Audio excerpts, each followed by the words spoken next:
श्रीमद् भगवद गीता दूसरा अध्याय। तो पहले अध्याय का दोहराव हमने पिछले सत्र में पूरा करा, विषाद योग। और अर्जुन भ्रमित हैं, दुखी हैं और लगभग निश्चय कर चुके हैं कि मैं नहीं लड़ूंगा। और न लड़ने के पीछे जो दो तत्व वो बता रहे हैं वो क्या थे मोटे तौर पर? ठीक है ना, वृत्तियां और मोह तो वृत्ति में ही आ गया, वृत्ति और संस्कृति। ठीक है ना, दो बातों का आश्रय लेकर के अर्जुन लड़ने से इनकार कर रहे हैं। वृत्ति क्या है जिसके चलते कह रहे हैं नहीं लड़ूंगा? क्या वृत्ति है? मोह और कदाचित भय। मोह और भय मेरे हैं ना, ममत्व, ममता मेरे हैं। जितने सामने खड़े हैं उनमें बहुत सारे तो मेरे मित्र ही रहे हैं, भाई हैं ही, संबंधी हैं, मामा हैं, भाइयों के पुत्र हैं तो वो मेरे पुत्र समान ही हुए। और दो तो बहुत ही विशेष हैं, एक द्रोण और एक भीष्म। इनको मार कैसे दूंगा मैं? एक ने चलना सिखाया, एक ने धनुष पकड़ना सिखाया। कल्पना भी नहीं कर सकता कि इनको मारूंगा।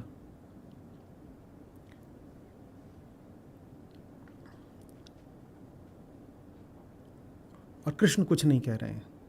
पूरा अध्याय पहला अर्जुन के विषाद को समर्पित है। और आखिरी 47वें श्लोक में अर्जुन कहते हैं मैं नहीं लड़ूंगा और बैठ जाते हैं। अर्जुन ऐसी ही बात आगे भी कहते हैं। दो बार अर्जुन ने घोषणा करी है न लड़ने की, एक बार पहले अध्याय में, एक बार दूसरे अध्याय में। तो दूसरे अध्याय के भी जो आरंभिक श्लोक हैं वो पहले अध्याय का ही विस्तार जानिए। ठीक है, जहाँ पहला अध्याय समाप्त होता है ठीक वहीं अभी दूसरा अध्याय शुरू होता है। यहाँ भी आप अभी श्री कृष्ण को मौन ही पाएंगे पहले 8-10 श्लोकों में। उसके बाद फिर कृष्ण कुछ कहना शुरू करते हैं। और कृष्ण जो बात कहते हैं अर्जुन से वो भी आरंभिक स्तर की ही है बिल्कुल।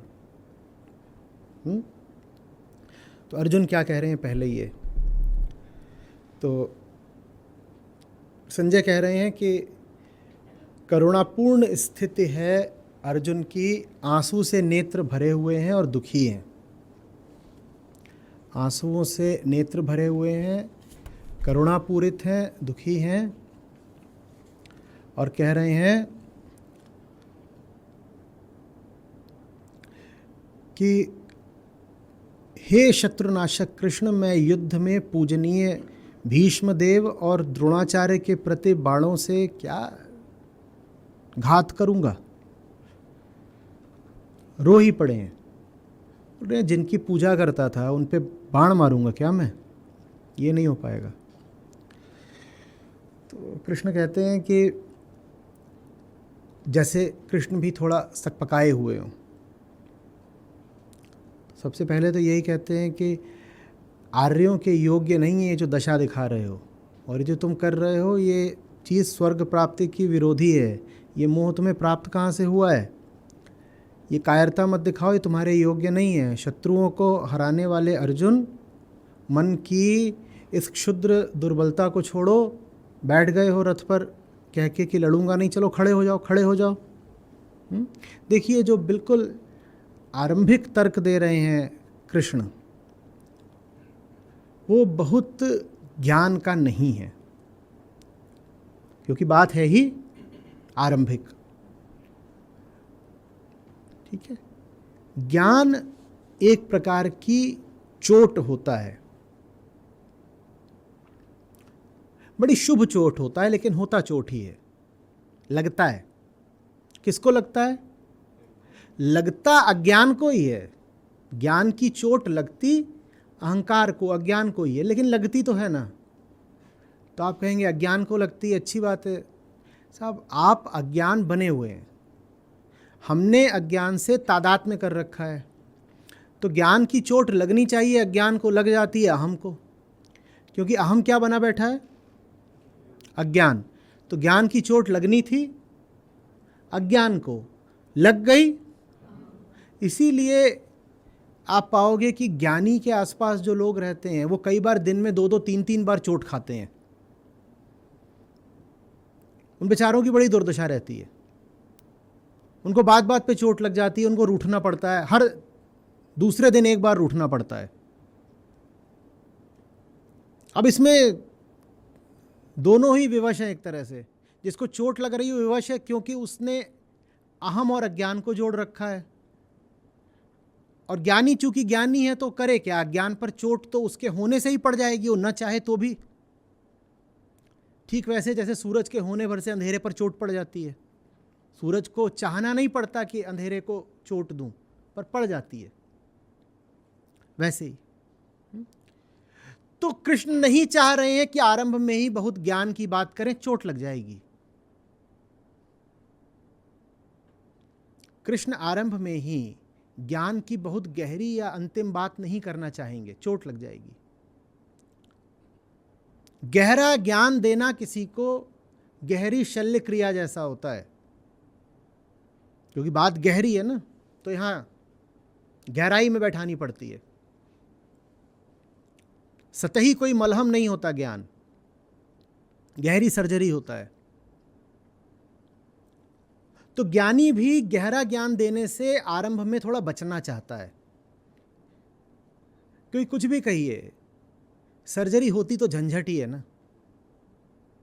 जिसकी हो रही है उसके लिए भी होती है, जो कर रहा है उसके लिए भी तो होती है। बड़ी जिम्मेदारी का काम है किसी की छाती खोल देना। वो तो बेहोश पड़ा है, आपने उसकी छाती खोल दी है, सारी जिम्मेदारी किस पर आ गई? आप पर आ गई है। तो कृष्ण भी आरंभ में कह रहे हैं चलो देखता हूं, मलहम वगैरह लगा के ही काम चल जाए। तो आगे छाती खोलेंगे पूरा, सब छाती ही नहीं, वो रेशा रेशा अलग कर देंगे। लेकिन शुरुआत में बस इतना ही कहते हैं कि जो तुम कर रहे हो ना, इससे स्वर्ग नहीं मिलेगा। अब गीता उपनिषदों का सार कही जाती है। गीता को आखिरी उपनिषद भी कह देते हैं। समझाने वालों ने इस तरीके से भी बोल दिया है कि अगर सब उपनिषद गायें हैं तो गीता दूध है।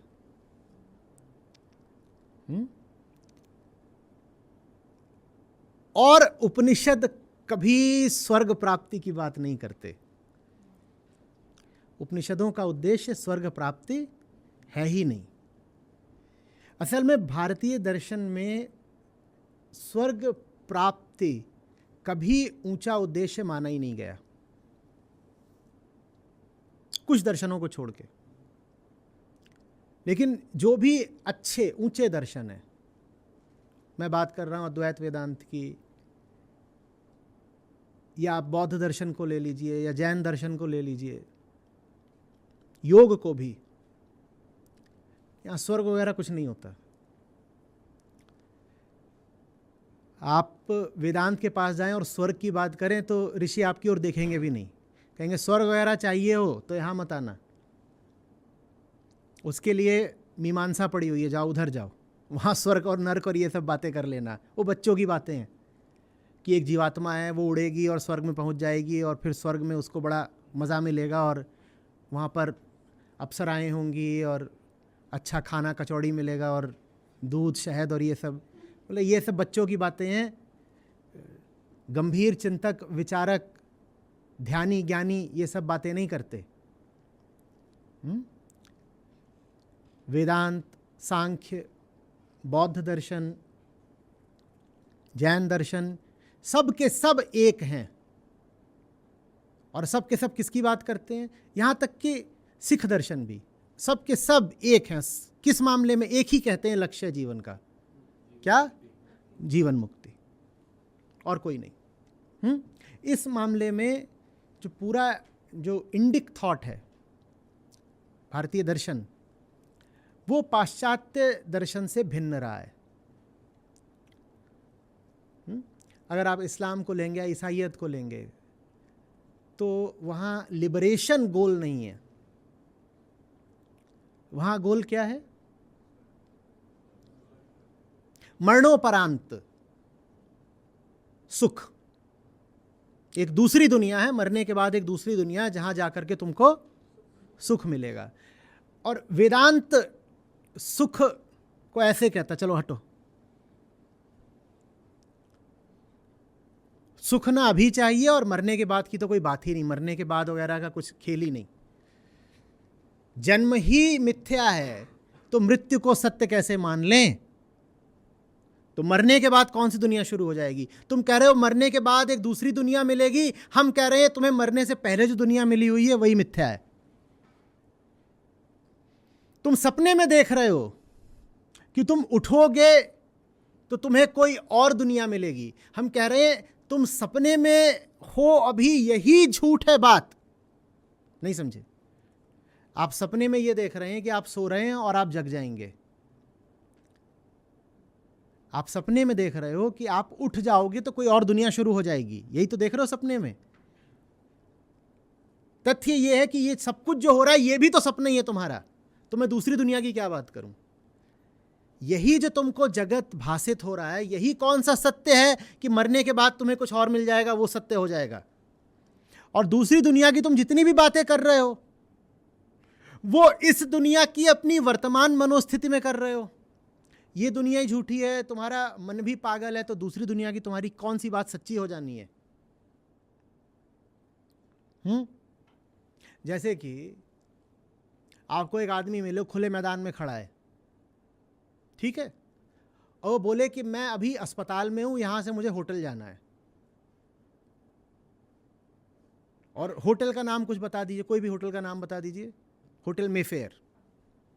वो खड़ा है खुले मैदान में, बोल रहा है लेकिन मैं हूं अभी अस्पताल में। और फिर वो आपको होटल मेफेयर का बड़ा विशद वर्णन दे, बोले होटल मेफेयर में रिसेप्शनिस्ट पर 3 सुंदर कन्याएं बैठी हैं, उसमें 6 रेस्टोरेंट हैं, 3 स्विमिंग पूल हैं, उसका मैनेजर मेरा दोस्त है, और उसमें मैंने कमरा नंबर 501 बुक कराया हुआ है।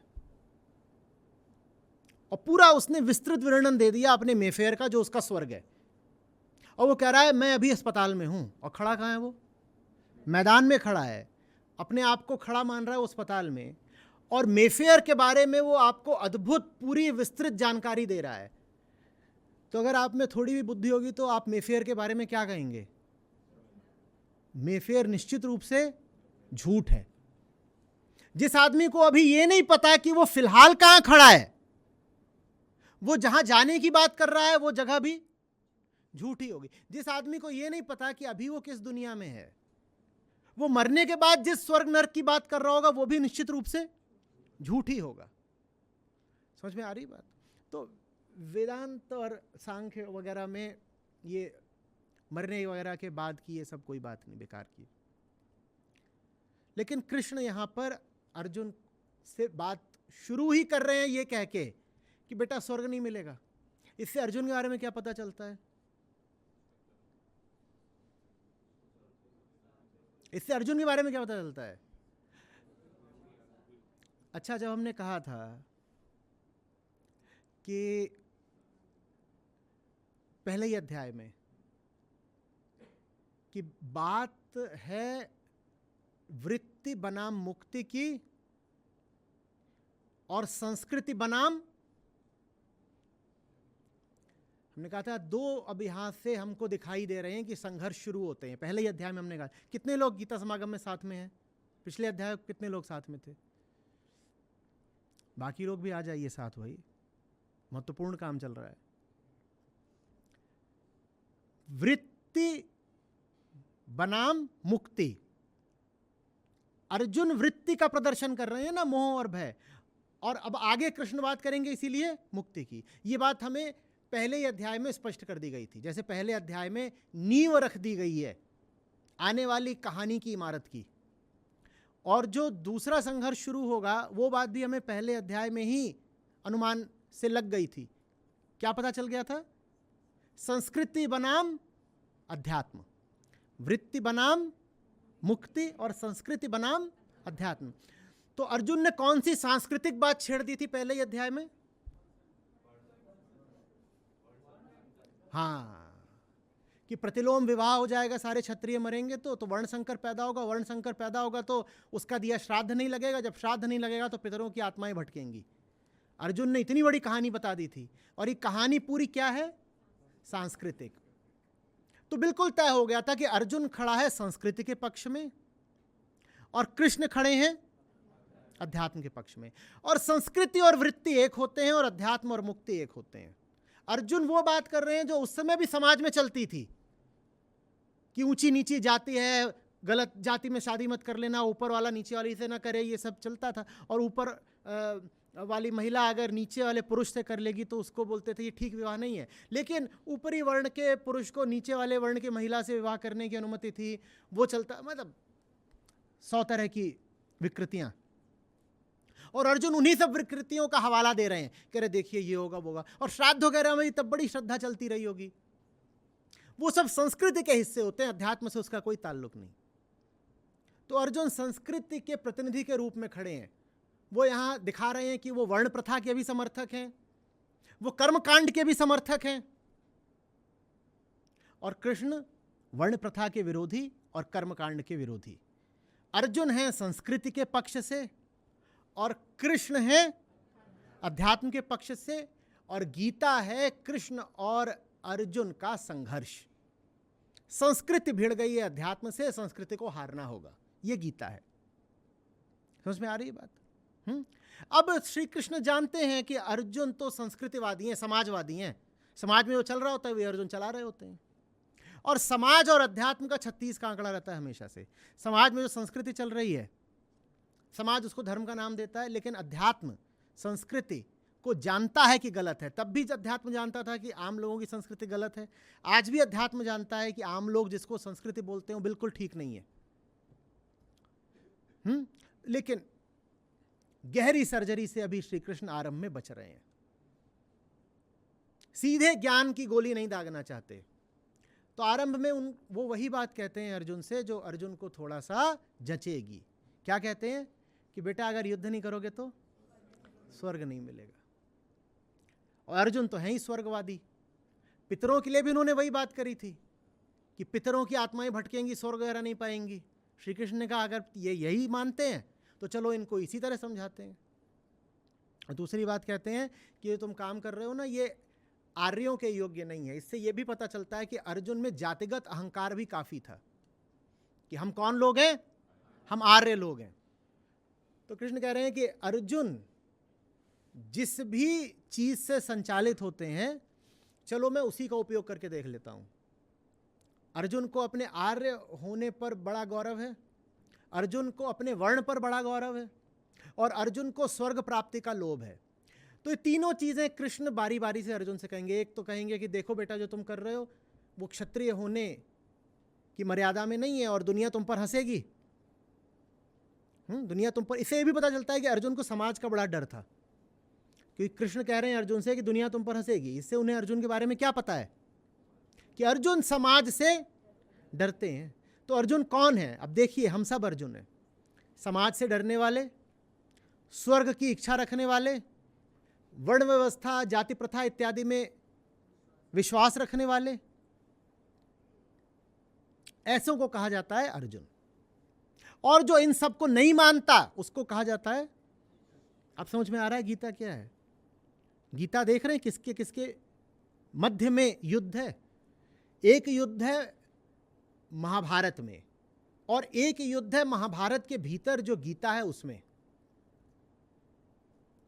महाभारत का युद्ध लड़ा गया है अर्जुन और कौरव के बीच में, और गीता का युद्ध लड़ा गया है अर्जुन और कृष्ण के बीच में।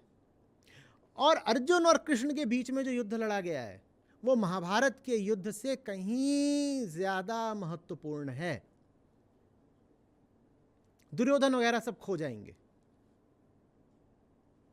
ये ऐतिहासिक हैं, ऐतिहासिक चरित्र और इतिहास की धूल बन जाएंगे धीरे धीरे। एक समय ऐसा आएगा जब लोग हो सकता है इनको याद रखना छोड़ दें। आज भी उनमें से ज्यादातर पात्र तो भुलाई दिए गए हैं ना। आप महाभारत को उठाएंगे, बड़ा मोटा ग्रंथ, मैं आपसे पात्रों के नाम पूछूं आपको कहाँ याद होंगे? आप में से बहुत लोगों से तो मैं कह दूं भूरिश्रवा बता दीजिए, सात्यकी बता दीजिए, धृष्टद्युम्न बता दीजिए, आप वही ना बता पाए। और ये तो मैंने बहुत बड़े प्रमुख पात्र बता दिए, और छोटे छोटे अनगिनत वहां पर पात्र हैं, वो सब खो जाएंगे। एक दिन दुर्योधन जैसे भी खो जाएंगे। गीता अमर रहेगी, गीता कभी नहीं खोएगी। अर्जुन ने कौरव से जो युद्ध किया वो खो जाएगा। अर्जुन ने कृष्ण से जो संघर्ष करा है वो नहीं खोएगा। और अर्जुन और कृष्ण का जो संघर्ष है वो वृत्ति बनाम मुक्ति का संघर्ष है और संस्कृति बनाम अध्यात्म का संघर्ष है। इन दोनों में सदा संघर्ष चलता रहता है। महाभारत में भी वही संघर्ष चल रहा था, आज के भारत में भी वही संघर्ष चल रहा है। संस्कृति खड़ी हो गई है अपने आप को धर्म बता करके, और उसका विरोध अध्यात्म को ही करना पड़ेगा। समझ में आ रही है बात?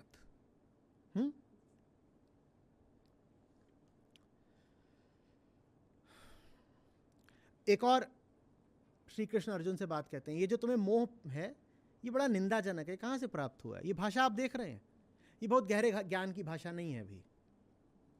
और ज्ञान की भाषा क्यों नहीं है? हमने बताया क्योंकि ज्ञान चोट देता है।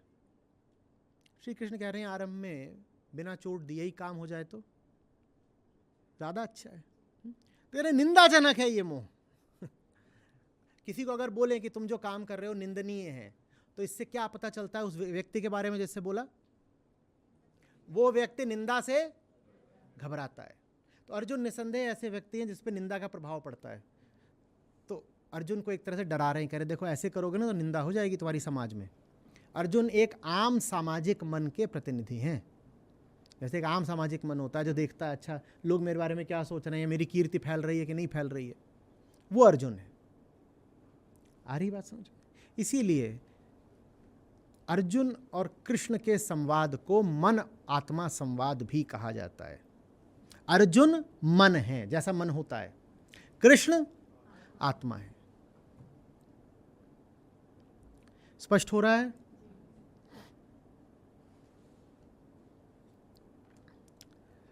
फिर इसी में अर्जुन कायरता मत दिखाओ, ये तुम्हारे योग्य नहीं है। अब कायरता तो दिखा ही रहे हैं, तो फिर ये कहने का क्या अर्थ है कि तुम्हारे योग्य नहीं है?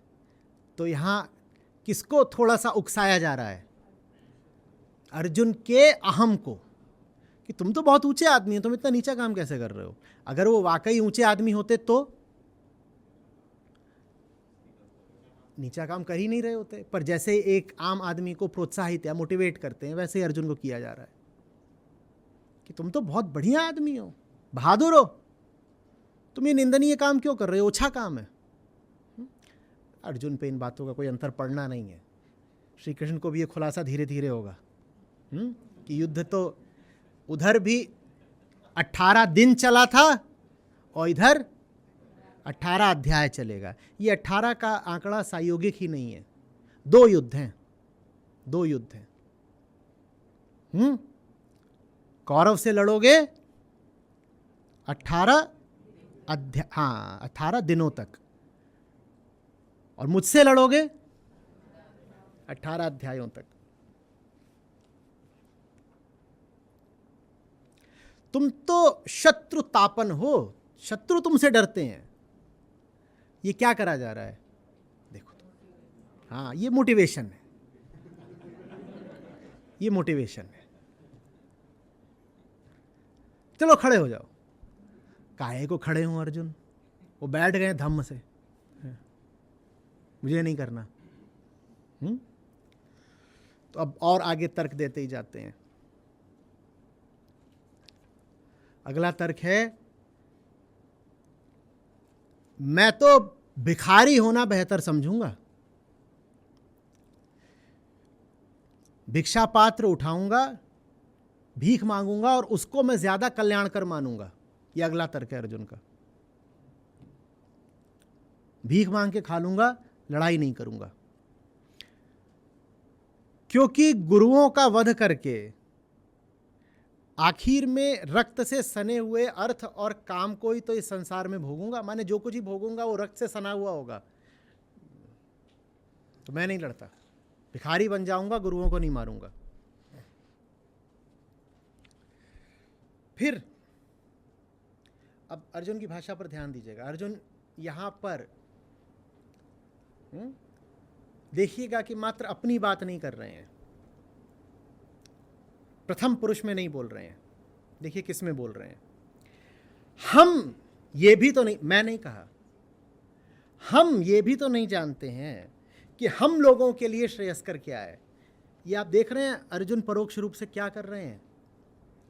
कह रहे हैं मैं तो नहीं जानता हूं, आप भी तो नहीं जानते। ये संघर्ष है। कृष्ण से कह रहे हैं आप जानते नहीं हैं। अब सीधे सीधे नहीं कह सकते हैं, मर्यादा की बात है, तो थोड़े जरा शालीन तरीके से कह रहे हैं। कह रहे हैं हम लोग ये भी तो नहीं जानते ना कि हमारे लिए श्रेयस्कर माने बेहतर क्या है। हम उन्हें जीत लें या वे हम लोगों पर विजय पा लें, जिन लोगों को मारकर हम जीना भी नहीं चाहते। धृतराष्ट्र के वो पुत्र हमारे सामने खड़े हैं। अचानक से अर्जुन में इतनी भाव बाहुल्यता आ गई है। इससे पहले 5-6 बार वो चुनौती दे चुके थे दुर्योधन को कि तू सामने पड़, तुझे मारूंगा। और अब कह रहे हैं इनको मार के तो मैं जीना भी नहीं चाहता। और ये बात अब ध्यान दीजिए, इन्होंने द्रोण या भीष्म के लिए नहीं कही है, धृतराष्ट्र के पुत्रों के लिए कही है। इनको मार के तो हम जीना भी नहीं चाहते। वो धृतराष्ट्र के पुत्र अभी सामने खड़े हुए हैं। ठीक। और जैसे मैं अज्ञानी हूं कृष्ण, वैसे ही आप भी तो अज्ञानी ही है। मैं ये नहीं कह रहा मैं बड़ा भारी ज्ञानी हूं, मैं तो दीनहीन विनम्र आदमी हूं।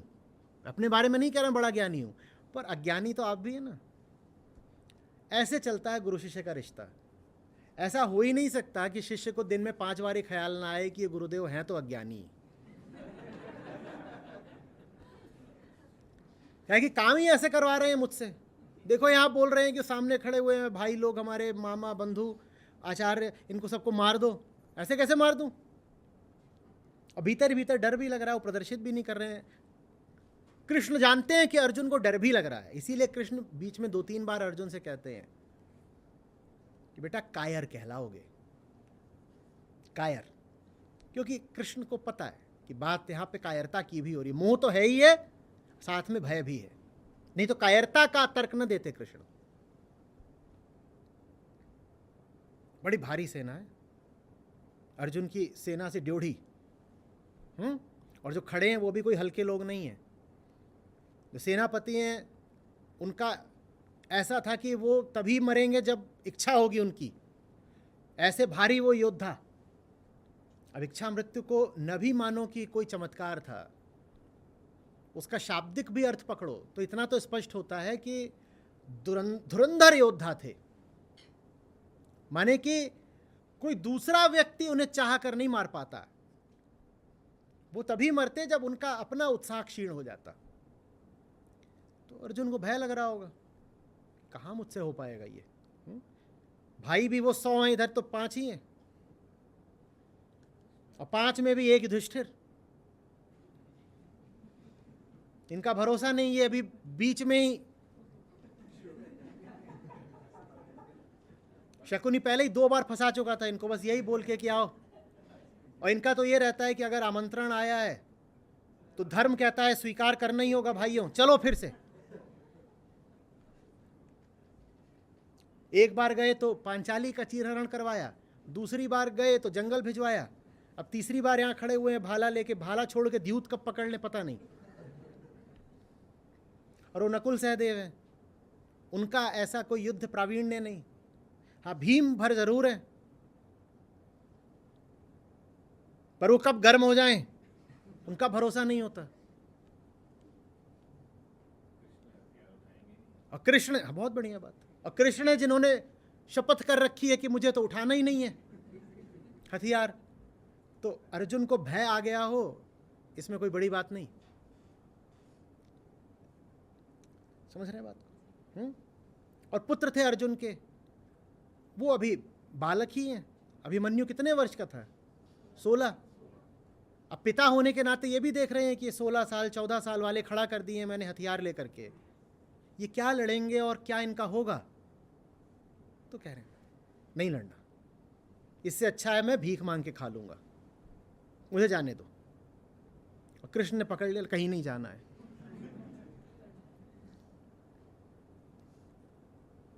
समझ में आ रही है बात? भीरुता कहां है? संस्कृति में। और निर्भयता कहां है? अब से जब भी मैं कहूं अर्जुन तो सुनिएगा, और कहूं कृष्ण तो सुनिएगा। डरा हुआ कौन है? संस्कृति। लेकिन वीरता का आडंबर कौन करता है? और मौन वीरता किसके पास होती है? अहिंसा की बात कौन कर रहा है? वास्तव में अहिंसक कौन होता है? दोहराते, अहिंसा की बात कौन कर रहा है कि मारूंगा नहीं, खून में सना हुआ राज्य, खून में सना हुआ मुकुट नहीं पहनूंगा। हाँ, तो अहिंसा की बातें बहुत सारी करती है संस्कृति, लेकिन संस्कृति होती बहुत हिंसक है। अहिंसा वास्तव में कहां होती है? अध्यात्म में। लेकिन अध्यात्म ऊपर से देखने में यह लग रहा है कि लड़ाई करवा रहा है। ऊपर से देखने पे क्या लग रहा है? अध्यात्म हिंसा करवा रहा है। वास्तव में अहिंसक कौन होता है? ठीक से देखिएगा। हाँ, जो चीज जैसी होती है कई बार उसका बिल्कुल उलट दिखती है। जो दिख रहा है उस पर नहीं भरोसा। ठीक है?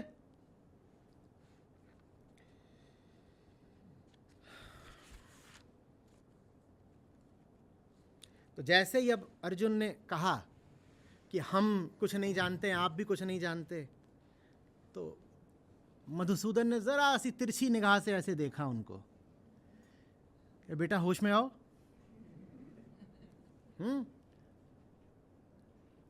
सारी तमीज मर्यादा भुला दी।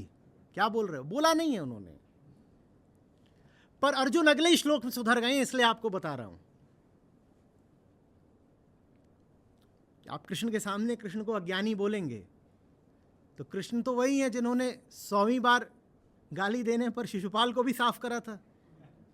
तो गिनते तो वो हैं ही कि अभी अभी गाली दी है इसने, गिनती तो रखते ही है मन में, भले ही माफ करते चलें। तो अर्जुन भी अगर अब कृष्ण को अज्ञानी बोलेंगे तो कृष्ण ने गिन तो लिया ही है। तो ऐसे देखा, अच्छा हम नहीं जानते कुछ।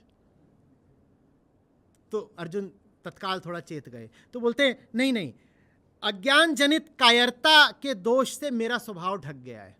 मैं ही अज्ञानी हूं, मैं ही कायर हूं। अब हम से मैं, अज्ञान जनित कायरता से मेरा स्वभाव ढक गया है। 3 बातें उन्होंने तत्काल मान ली। अज्ञानी हूं, कायर हूं, दोषी हूं। अज्ञान जनित कायरता के दोष से मेरा स्वभाव अभी आच्छादित है। स्वभाव किसको कहा जा रहा है?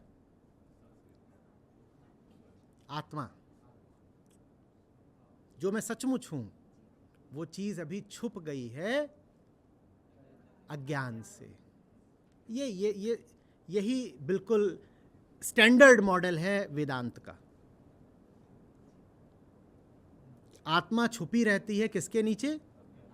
हाँ, ठीक वैसे जैसे आग छुपी रहती है धुएं के नीचे, और दिखाई क्या पड़ता है? बस कालिक, काला काला धुआं, न ताप न प्रकाश, जबकि है जबरदस्त आग, लेकिन वो छुपी हुई है, छुपी हुई है। तो जो चीज छुपा लेती है उसको ही माया बोलते हैं। धुआं कुछ होता थोड़ा ही है, कुछ है धुआं? कुछ नहीं, क्या दम नहीं, कुछ नहीं, फालतू। लेकिन उसने आग जैसे बल को भी छुपा दिया है। धुएं के कारण कुछ नहीं दिख रहा। अरे बात, धर्म के विषय में मेरा चित्त मोहित हो गया है। धर्म के विषय में मैं भ्रमित हो गया हूं। अज्ञान ने मेरे मन को धर्म से भ्रमित कर दिया है। अज्ञान ना होता तो मन सीधे सत्य की ओर बढ़ता, पर अज्ञान है इस कारण मन सत्य की ओर बढ़ने की जगह कभी मोह की ओर भाग रहा है, कभी इधर भाग रहा है, उधर भाग रहा है, ये सब कर रहा है, 50 और बातें सोच रहा है। तो मैं तो आपसे ही पूछ रहा हूं कृष्ण, मेरे लिए जो उचित हो, कल्याणप्रद हो, वो मुझे बता दीजिए। अभी पिछले श्लोक में कुछ और तेवर थे, वो बदल गए हैं। और भ्रमित चित्त का एक ये भी लक्षण होता है, वो कहीं पर टिक नहीं पाता, स्थायी नहीं हो सकता, क्योंकि वास्तव में स्थायी तो एक ही जगह हुआ जा सकता है ना, कहाँ पर? केंद्र पर, आत्मा में। जो व्यक्ति आत्मस्थ नहीं है उसका मन झूले की तरह झूलेगा, इस पार उस पार, झूला, स्विंग, उसी को कहते हैं मन का रंग बदलना। उसी को आप बिल्कुल तात्कालिक तौर पर मूड स्विंग भी बोल सकते हो। वो सब यदि होते हो तो यही पता चलता है कि मन आत्मा की धुरी पर नहीं है। आत्मा की धुरी पर होगा तो चलेगा जरूर, लेकिन लुढ़केगा नहीं। मन का तो काम है चलना,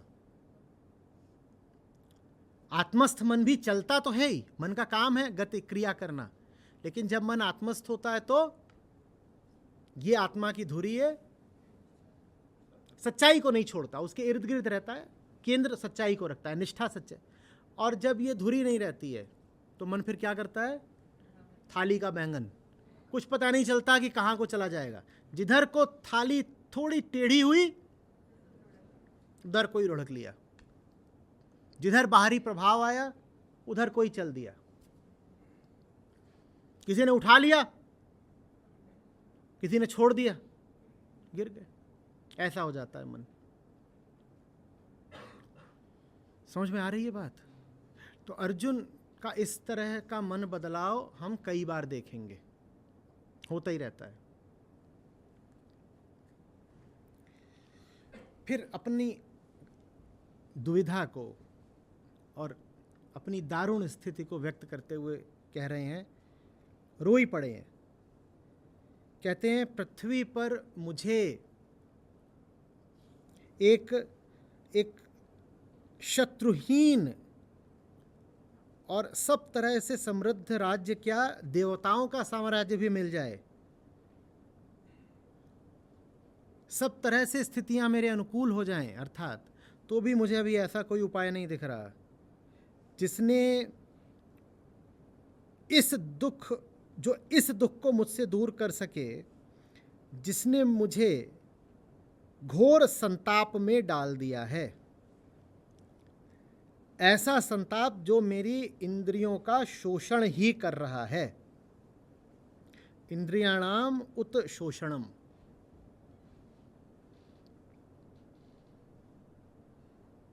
मुझे अपने लिए कहीं कोई आशा ही दिखाई नहीं दे रही। एक तरफ सामने शत्रु सेना खड़ी है, दूसरी तरफ आप खड़े हैं, तीसरी तरफ भाई खड़े हैं, चौथी तरफ पत्नी खड़ी है, पांचवी तरफ माँ खड़ी है, छठी तरफ अतीत खड़ा है, सातवीं तरफ भविष्य भी खड़ा हुआ है। ये जो मेरे बच्चे हैं इनका भी तो सोचना है, कल का इनका क्या होगा। मैं तो राज्य छोड़ दूं तो क्या बच्चों को ही भिखारी बना दूं? पिता हैं अर्जुन, ये सब बातें सोच रहे होंगे। मुझे नहीं समझ में आ रहा, और मुझे लग भी नहीं रहा कि मैं ये जिस दलदल में फंस गया हूं इससे कोई उबार सकता है मुझको। और अभी कह रहे थे पिछले ही श्लोक में कि आप ही निश्चय करके मेरे कल्याण का मार्ग बताएं, और अब कह रहे हैं कि मुझे नहीं लगता कि मेरी स्थिति से उबारने वाला मुझे कोई भी हो सकता है। इसका अर्थ क्या है?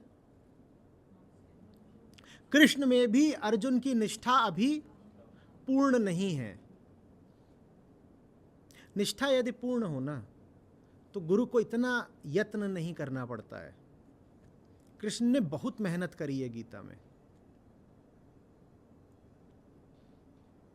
अर्जुन टेढ़ी खीर साबित हुए हैं, बहुत समझाना पड़ा है। और साथ ही साथ मैं ये भी कहा करता हूं कि अर्जुन ही अकेले सुपात्र थे गीता के ग्राहक होने योग्य। गीता के श्रवण का अधिकार कृष्ण ने किसी को नहीं दिया अर्जुन के अतिरिक्त। और जब गीता अपने समापन पर या शिखर पर पहुंचती है, आप उसे उद्यापन भी कह सकते हैं, तो अर्जुन से कहते हैं कि किसी और कुपात्र को सुना भी मत देना गीता, जो मुझ में निष्ठा ना रखता हो। और भी एक दो शर्तें बताते हैं, ऐसों को गीता कभी बता भी मत देना। तो अर्जुन ही उन्हें मिले जो सर्वश्रेष्ठ थे, क्योंकि अर्जुन को बताते हैं, और जो सर्वश्रेष्ठ उनको मिले हैं उनकी भी उनमें पूर्ण निष्ठा नहीं है, तो औरों का हाल सोचिए फिर। कृष्ण इस बात को लेकर संवेदनशील हैं कि गीता ऐसे लोगों के कानों में न पड़े जिनमें सत्य को लेकर श्रद्धा नहीं। तो गीता का एकमात्र श्रोता वो चुनते हैं अर्जुन को। पीछे धर्मराज भी तो खड़े थे, कम से कम उनको तो बुला लेते। धर्मराज ने तो यक्ष प्रश्नों के भी इतने ऊंचे अच्छे उत्तर दे दिए थे, वो धर्मराज को भी नहीं आमंत्रित करते हैं। कहते भाई, वरना कहते हैं ना भाई आओ आओ, बड़ी धर्मार्थ बैठक हो रही है, धर्मराज आप भी आइए। धर्मार्थ बैठक में धर्मराज आमंत्रित नहीं है, इससे धर्मराज के धर्म के बारे में पता चलता है।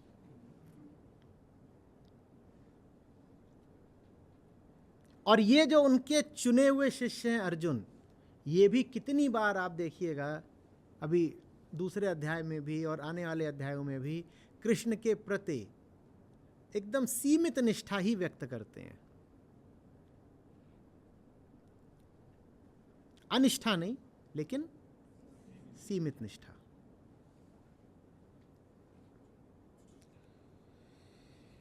और ये कह करके कि कोई भी नहीं है जो मेरा शोक दूर कर पाएगा, मुझे किसी से कोई आशा नहीं, ये कह करके घोषित करके कि कृष्ण मुझे भी आपसे बहुत ज्यादा आशा नहीं,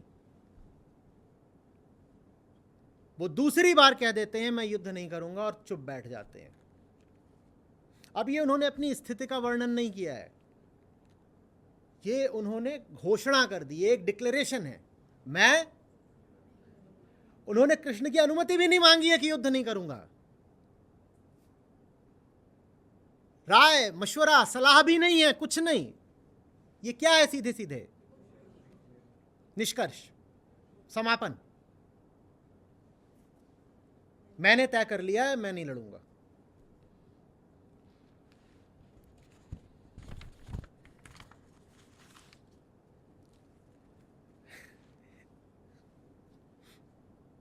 श्री कृष्ण भाव कैसा दर्शा रहे हैं, उनकी मनोदशा कैसी है, ये भगवत गीता में हमें बहुत कम जगहों पर बताया गया है।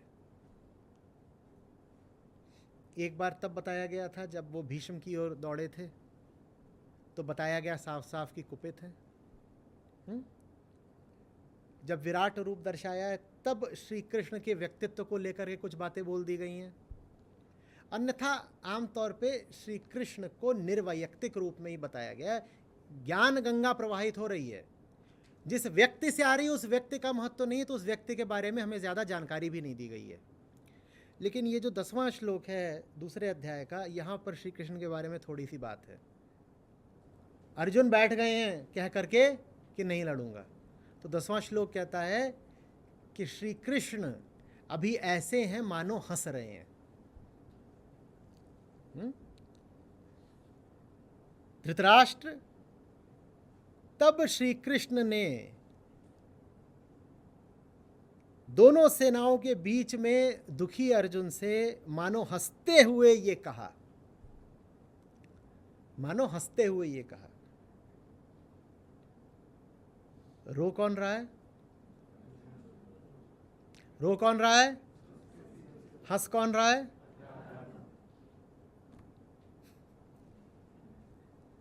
और वो बैठ गए हैं।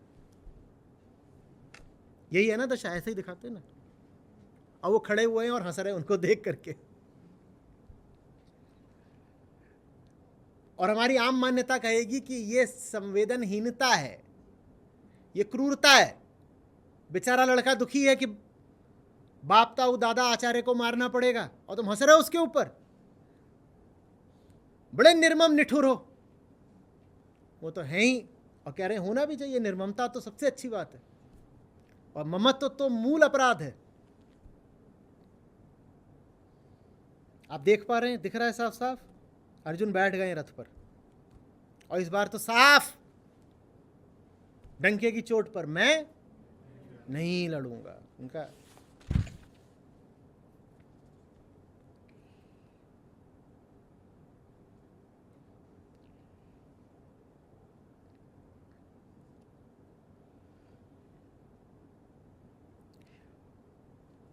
उक्त्वा न योत्से,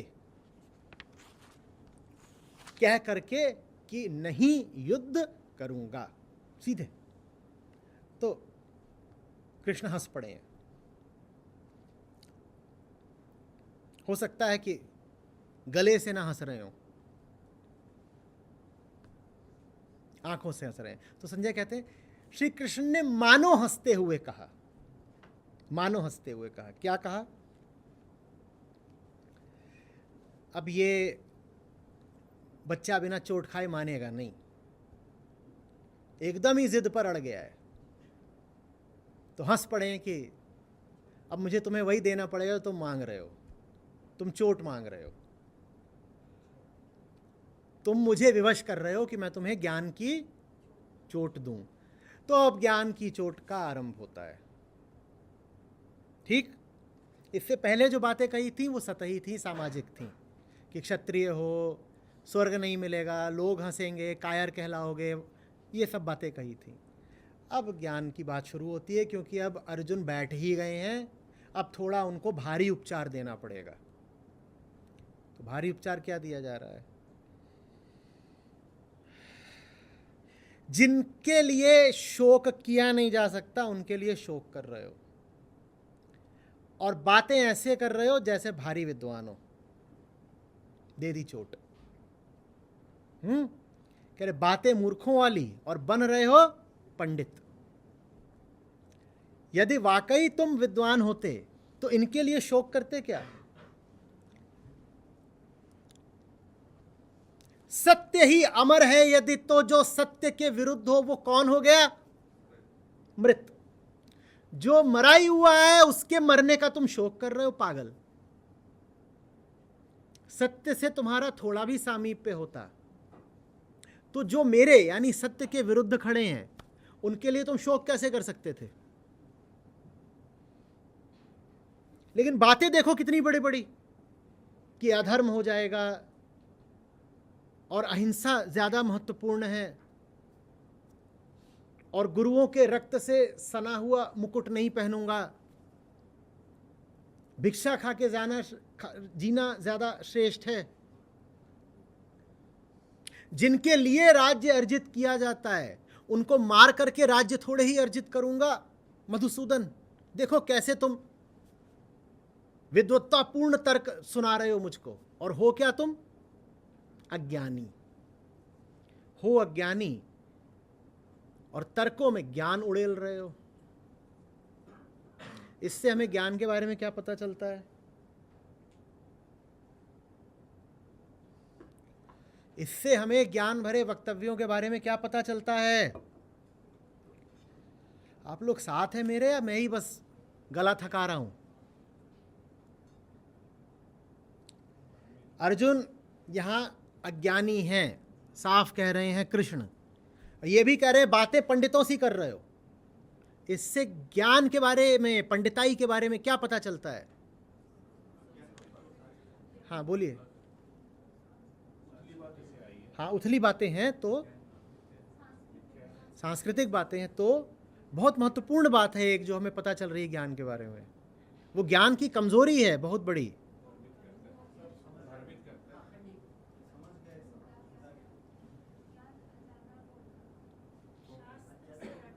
आप में से कोई भी गलत नहीं कह रहा है, वो नहीं कह रहा जो सुनना चाहता हूं।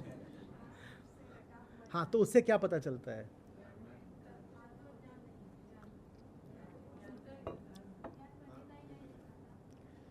ठीक है, थोड़ा आगे चलिए ना इससे। ज्ञान बहुत आसानी से अज्ञान के हाथ में खिलौना बन जाता है, और यह ज्ञान की विवशता है। वो करे क्या बेचारा? ज्ञान बहुत आसानी से कठपुतली बन जाता है, और तार किसके हाथ में होता है? नाच रहा है ज्ञान, नचा रहा है। वही हो रहा है अर्जुन के साथ। अर्जुन ने तो अपने ज्ञान का प्रयोग करके कृष्ण को भी लगभग अज्ञानी बता दिया है कि हम नहीं जान, जो न जाने उसी को तो ज्ञानी कहते हैं ना, कि अभी धर्म क्या है ये हम नहीं जानते। हम नहीं जानते माने अज्ञान के लिए ज्ञान एक संसाधन मात्र है, और बहुत चालाक होता है।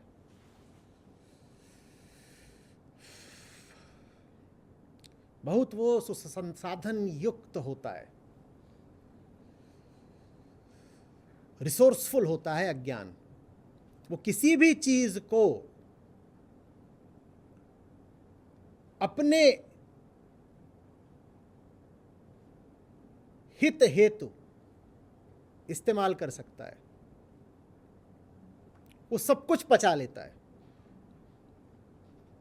अज्ञान ज्ञान को भी पचा लेगा, और ज्ञान अज्ञान का आहार बन के अज्ञान को, और जैसे तिलचट्टा होता है ना, उसको हम बोलते हैं ओमनीवोर। ओमनीवोर माने हिंदी में क्या बोलेंगे? सर्वाहारी। ये अच्छा शब्द मिल गया अज्ञान के लिए। अज्ञान सर्वाहारी होता है, ओमनीवोर होता है। वो सब कुछ खाता है, सब पचा डालता है।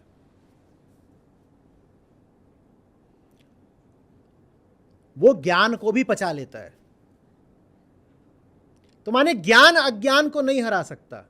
यही ज्ञान की बड़ी भारी सीमा है। अज्ञान को तो बस अहम का प्रेम ही हरा सकता है, क्योंकि अहम ही अज्ञान को पकड़े होता है ना। मैं अज्ञानी हूं, तो अज्ञान को किसने पकड़ा है? मैंने। जब मैं अज्ञान से ऊब जाता हूं, जब प्रेम हो जाता है मुक्ति से, इससे ऊबा, मुझे अब इससे मुक्ति होना है, तो वो जो मुक्ति से प्रेम होता है वो हराता है अज्ञान को। अगर मुझे अज्ञान से अभी मोह है, अज्ञान से मोह पूरा है, और मुझे ज्ञान के माहौल में बैठा दिया जाए, तो उससे मेरा अज्ञान ही और मोटा होगा। मैं आहार दे रहा हूं अपने अज्ञान को, अगर मुझे ज्ञान के माहौल में बैठा दिया गया है। मैं ज्ञान सूखूंगा और अज्ञान को खिला दूंगा, और वो तिलचट्टे की तरह, तिलचट्टा पत्थर भी खा जाता है, कहते हैं पत्थर भी खा के पचा लेता है।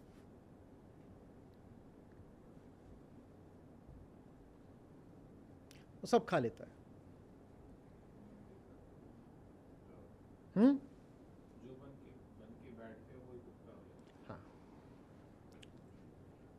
उसको इस तरह भी कह सकते हैं कि अज्ञान सर्वभोक्ता है। वो हर चीज का कंजम्पशन कर लेगा, उसको जो दोगे वो उसको ही भोग लेगा।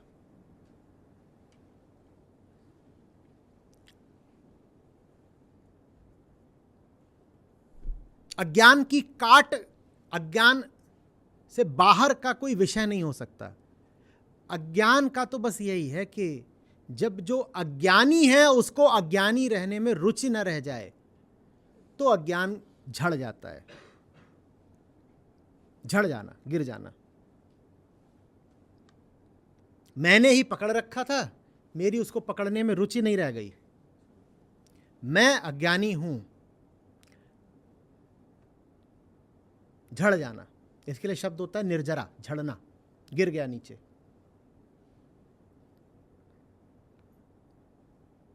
यही त्याग है।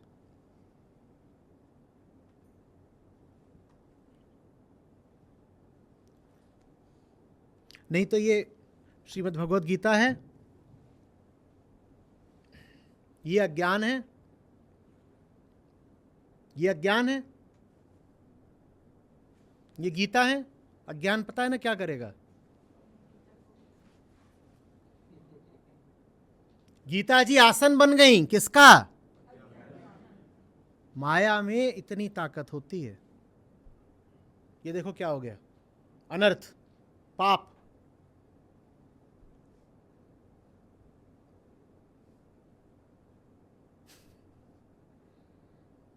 और हम जिनके अभी वचन सुन रहे हैं वो जब साक्षात खड़े हुए हैं अर्जुन, तब भी उनसे बहस करे जा रहे हैं। ये देखो माया की ताकत। हमारे पास तो बस श्लोक हैं, और वो श्लोक भी हमें पक्का भरोसा नहीं कि कृष्ण के ही मुखारविंद से आए हैं।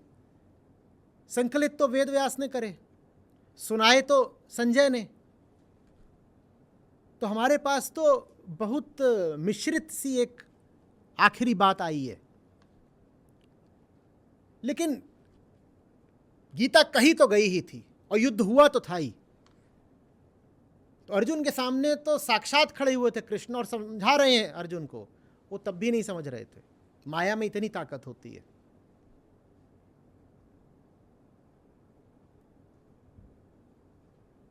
इसलिए खुद से डरना चाहिए। हम बहुत गड़बड़ लोग हैं, समझ रहे हैं बात को? संस्कृति को एक शत्रु बहुत दिखाई देते हैं लगातार। कहां? मैं फलानी संस्कृति का हूं, मेरे दुश्मन बहुत सारे हैं। कहां है? वो मेरा दुश्मन है, वो मेरा दुश्मन है, वो मेरा दुश्मन है।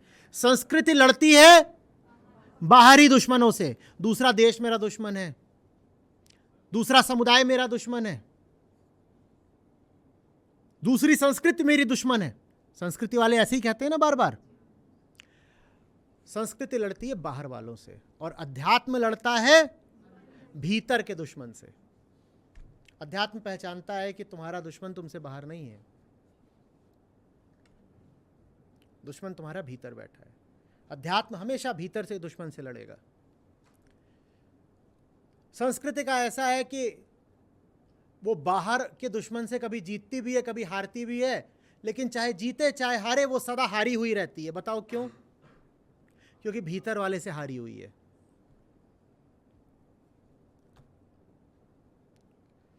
अध्यात्म का ये है कि वो बाहरी लड़ाई हो सकता है जीते, हो सकता है हारे, लेकिन फिर भी वो सदा विजेता है। बताओ क्यों? क्योंकि वो भीतर से जीता हुआ है। दुर्योधन जीत भी जाता तो भी हारा रहता, और अर्जुन हार भी जाते, वीरगति हो जाती, तो भी जीते रहते।